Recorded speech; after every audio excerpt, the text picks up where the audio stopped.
সম্পর্কে আজকে আমরা জানবো। তো চলো চলে যাই, কথা না বাড়িয়ে আমরা আলফা কণার বিচ্ছুরণ সম্পর্কে জানি। তো আসলে প্রথমেই আমি লিখেছি যে আলফা কণার বিচ্ছুরণ পরীক্ষা। আচ্ছা, এখন পরমাণু বিষয়, এখন যেমন ধরো আমি যদি পরমাণুর কথা বলি, হাইড্রোজেনের প্রতীকটা কি H, সোডিয়ামের প্রতীক কি N, নাইট্রোজেন এটা কি N। তাহলে এই হাইড্রোজেনের পরমাণুকে H দ্বারা প্রকাশ করা হয়, সোডিয়ামের পরমাণুকে Na দ্বারা প্রকাশ করা হয়, নাইট্রোজেনের পরমাণুকে N দ্বারা প্রকাশ করা হয়। এই যে পরমাণুর আকার, পরমাণুর গঠন, পরমাণুর ব্যাস বা পরমাণু কোন কোন চার্জ বিশিষ্ট, এসব কিছু জানার জন্য বিভিন্ন সময়ে বিভিন্ন বিজ্ঞানী বিভিন্ন মতবাদ দিয়েছেন এবং অনেকের মতবাদ টিকতে পেরেছিল এবং অনেকের মতবাদ সত্যতা প্রমাণ হয়নি বিভিন্ন কারণে, সেই মতবাদগুলো কি হয়নি টিকে থাকতে পারেনি। পরবর্তীতে একটা এই পরমাণু সম্পর্কে 1898 সালে থমসন বিজ্ঞানী একটা প্লাম পুডিং নামে পরমাণু সম্পর্কিত প্লাম পুডিং নামে একটা মতবাদ দিয়েছিলেন। কে দিয়েছিলেন? বিজ্ঞানী থমসন 1898 সালে প্লাম পুডিং নামে একটা পরমাণুর মতবাদ দিয়েছিলেন। এই মতবাদটা পরীক্ষা নিশ্চিত প্রমাণ বা সত্যতা যাচাইয়ের জন্য বিজ্ঞানী রাদারফোর্ড 1911 সালে একটা পরীক্ষা করেন যে থমসনের পরীক্ষাটা যে পরমাণু সম্পর্কে কতটা সত্যতা সত্যতা বা সত্য এবং কতটা নিশ্চিতকরণ থমসনের পরমাণু মডেলটা, যেটা প্লাম পুডিং নামে বলা হয়ে থাকে, সেই মতবাদটা পরীক্ষা করার জন্য বিজ্ঞানী রাদারফোর্ড একটা পরীক্ষা করেন। যে পরীক্ষাটাকে আমরা কি বলে থাকি? আলফা কণা বিচ্ছুরণ পরীক্ষা। উনি পরমাণু সম্পর্কে যে মতবাদটা দিয়েছিলেন, সেই মতবাদটা সত্যতা নিশ্চিত করার জন্য বিজ্ঞানী রাদারফোর্ড কি করেছিলেন? আলফা কণা বিচ্ছুরণ পরীক্ষা করেছিলেন। এখন আসলে তাহলে আলফা কণাটা কি? বারবার বলা হচ্ছে না যে আলফা কণা কি? আলফা কণা হচ্ছে দ্বিধনাত্মক যুক্ত হিলিয়াম পরমাণু। তাহলে আমি কি লিখছি? দ্বিধনাত্মক কিন্তু দ্বিধনাত্মক যুক্ত হিলিয়াম পরমাণুকে কি বলা হচ্ছে? আলফা কণা বলা হচ্ছে। আলফা কণাকে কিভাবে আমরা লিখি? এটা যেমন ধরে হিলিয়াম 2+, এই যে দ্বিধনাত্মক বললো না, দ্বিধনাত্মক 2+, পারমাণবিক ভর আর পারমাণবিক সংখ্যা, এইভাবে কি করা হচ্ছে? আলফা কণাকে প্রকাশ করা হয় বা উপস্থাপন করা হয়। তাহলে আলফা কণাটা কি?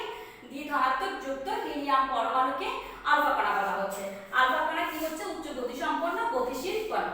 এছাড়াও তেজস্ক্রিয় রশ্মি পড়েছিলাম না আমরা? তেজস্ক্রিয় রশ্মির মধ্যে কি তেজস্ক্রিয় মৌলগুলো কি ছিল? এখানে ইউরেনিয়াম ছিল এবং রেডিয়াম থেকেও কি করা হচ্ছে? আলফা কণা বিচ্ছুরিত হতে পারে। কিন্তু আজকে আমাদের টপিকটা কি? রাদারফোর্ডের পরমাণু মডেলে আলফা বিচ্ছুরণ পরীক্ষা।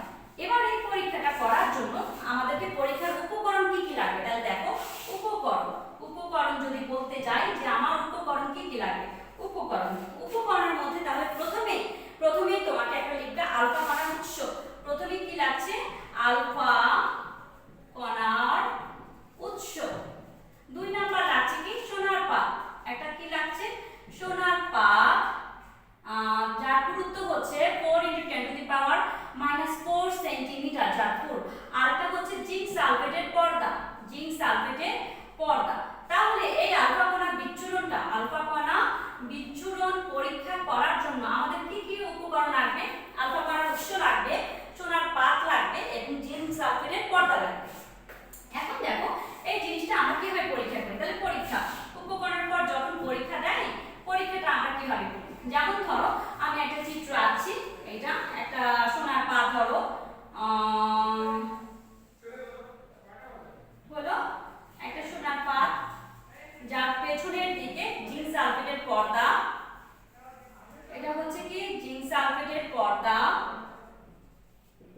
হলো, আর এদিকে ধরো হিলিয়াম 2+, এটা হচ্ছে আলফা রশ্মি। হ্যাঁ, এখানে আলফা রশ্মি দিয়ে দেই, আলফা রশ্মি প্লাস সবগুলো আলফা কণা, সবগুলো আলফা কণা। হ্যাঁ, এই আলফা কণাগুলো কোথায় যাবে? এটা আমাদের সোনার পাতটা হলো, এটা কি হচ্ছে? এটা হচ্ছে সোনার পাত এবং পেছনে কি আছে? জিঙ্ক সালফেটের পর্দার আবরণ।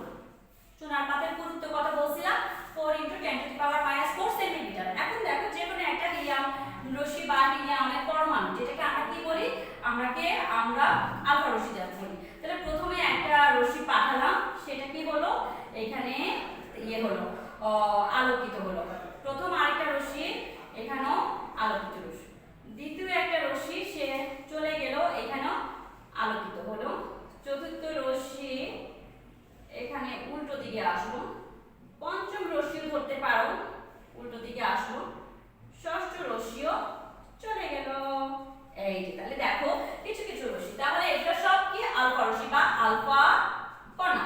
আর এখানে কি হলো, রাদারফোর্ডের বিচ্ছুরণ পরীক্ষা, বিচ্ছুরণ পরীক্ষা। আর মাঝখানে কে থাকলো, মাঝখানে নিউক্লিয়াস থাকলো, যেটাকে আমরা পরে বলবো।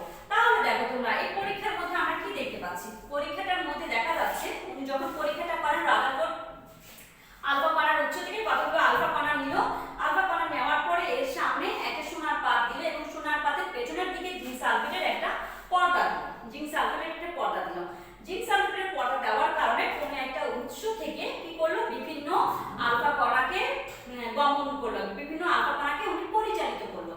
পরিচালিত করার ফলে দেখা গেল যে দেখো কিছু কিছু আলফা কণা যে সোনার পাত অতিক্রম করে যাচ্ছে, যাওয়ার সময় বাহিরের যে জিঙ্ক সালফেটের পর্দার আবরণ সেটা কি করছে, সেটা উদ্দীপ্ত করছে, উদ্দীপ্ত বা আলোকিত বা দীপ্তিমান করছে। কথা বোঝাতে পারলাম?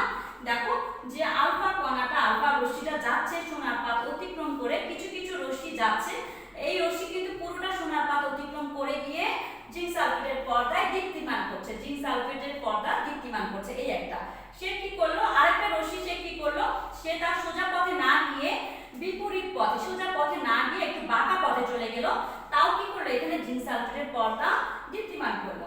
আরেকটা রশ্মি সে কি করলো, সে সম্পূর্ণ বেঁকেও যায়নি, যে পথে গিয়েছিল উল্টো পথে চলে আসছে, উল্টো পথে সে চলে আসছে, সে কিন্তু যায় নাই, সে কিন্তু অতিক্রম করে নাই, সে সোনার পাত অতিক্রম না করে, জিঙ্ক সালফেটের পর্দা না করে সে আরো উল্টো পথে চলে আসছে।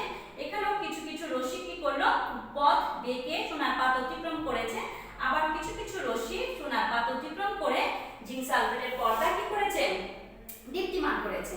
তাহলে এখান থেকে বিজ্ঞানী রাদারফোর্ড ভাবলো যে না, যখন আমি এই পরীক্ষাটা করলাম, আলফা কণার উৎস থেকে কিছু আলফা কণা সোনার পাত থেকে অতিক্রম করলাম, তখন বিভিন্ন রকমের আচরণ দেখা যাচ্ছে, এক এক সময় এক এক ধরনের আচরণ করতেছে এই কি আলফা কণাগুলো। এবং সে খেয়াল করলো যে রাদারফোর্ড থমসন যে কথাগুলো বলছে সে কথাগুলো কিছু সত্য হতে যাচ্ছে। সে কারণে এখন রাদারফোর্ড যখন এই পরীক্ষাটা করলো, সে বিভিন্ন পরীক্ষা করার পরে দেখা গেল যে বেশিরভাগ 99% ধরো 99% রশ্মি, 99% আলফা কণা বা আলফা রশ্মি কি করলো, সোনার পাত অতিক্রম করে জিঙ্ক সালফেটের পর্দা দীপ্তিমান করলো বা জিঙ্ক সালফেটের পর্দাটা কি করলো, আলোকিত করে ফেললো 99%। এবং কিছু কিছু রশ্মি বা কিছু কিছু কণা কি করলো, তাদের পথে বেঁকে গিয়ে গেল, তাদের পথ থেকে সোজা পথে বা সরল পথে না গিয়ে কি করলো, অন্য পথে বেঁকে আসলো, অন্য পথে বেঁকে গেল।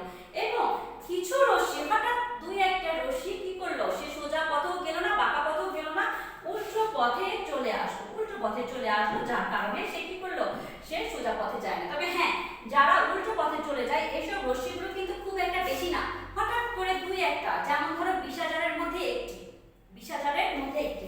তাহলে সেই ক্ষেত্রে পর্যবেক্ষণটা কি হচ্ছে, পর্যবেক্ষণটা হচ্ছে পরীক্ষার পরে কি হচ্ছে, পর্যবেক্ষণ, পরীক্ষার পরে কি হচ্ছে, পর্যবেক্ষণ। এখন বিজ্ঞানী রাদারফোর্ড পর্যবেক্ষণের বেলায় কি বলেছে, বিজ্ঞানী রাদারফোর্ড পর্যবেক্ষণ যেটা করলো, খেয়াল করো, এই যে আমরা চিত্র দেখে যেটা বলছি সেটাই।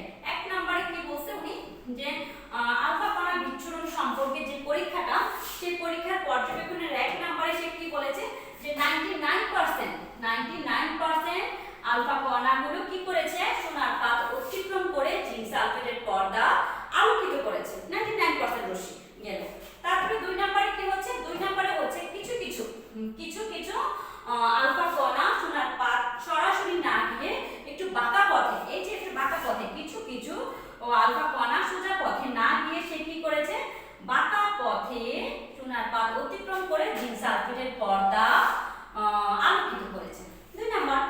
কিন্তু এই যে তারপর তিন নম্বর দেখো, আবার কিছু হঠাৎ কয়েকটা বা একটি রশ্মি, যেটা 20,000-এর মধ্যে একটা, 20,000-এর মধ্যে একটা রশ্মি বা একটা আলফা কণা কি করতে পারে, হঠাৎ করে একটা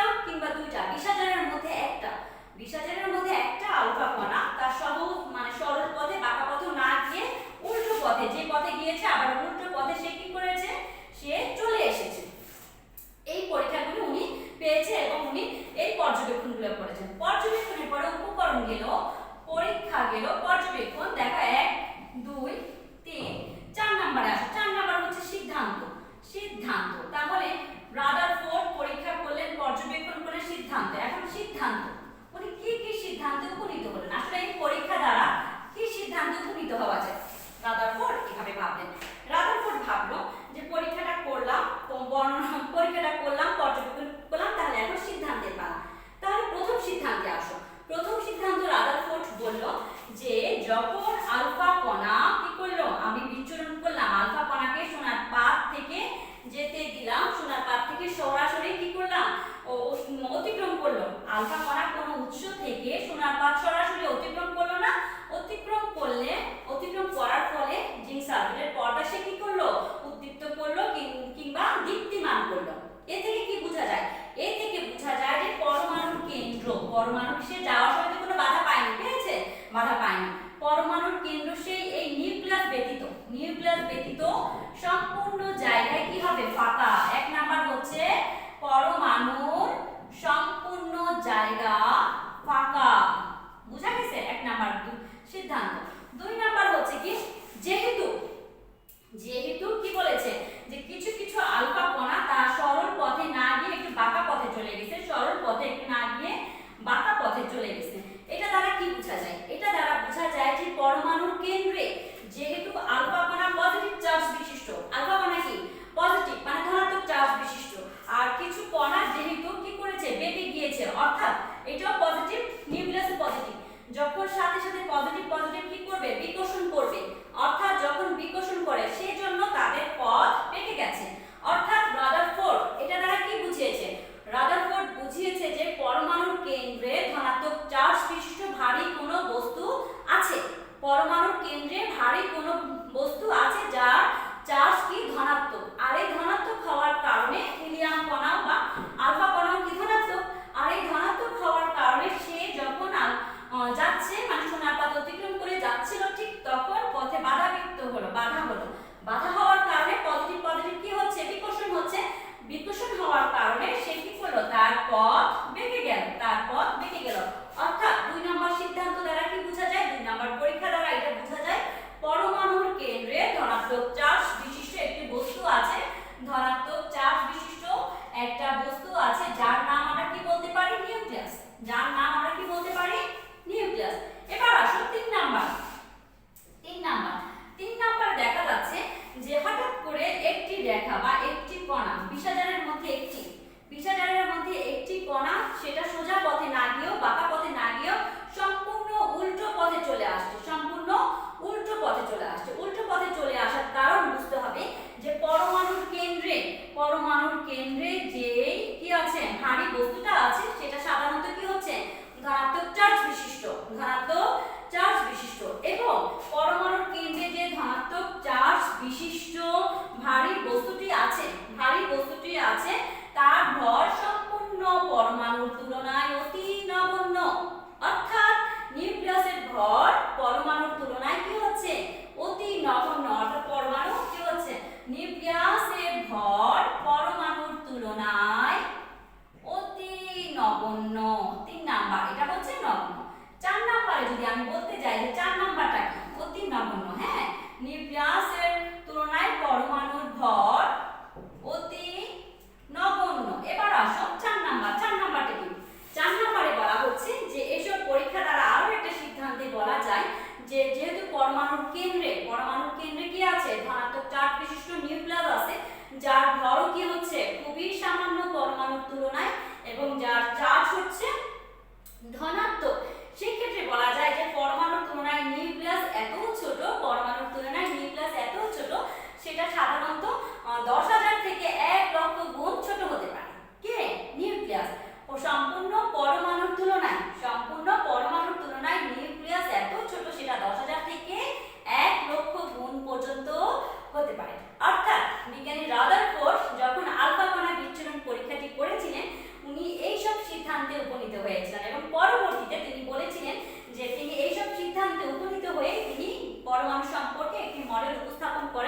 যাকে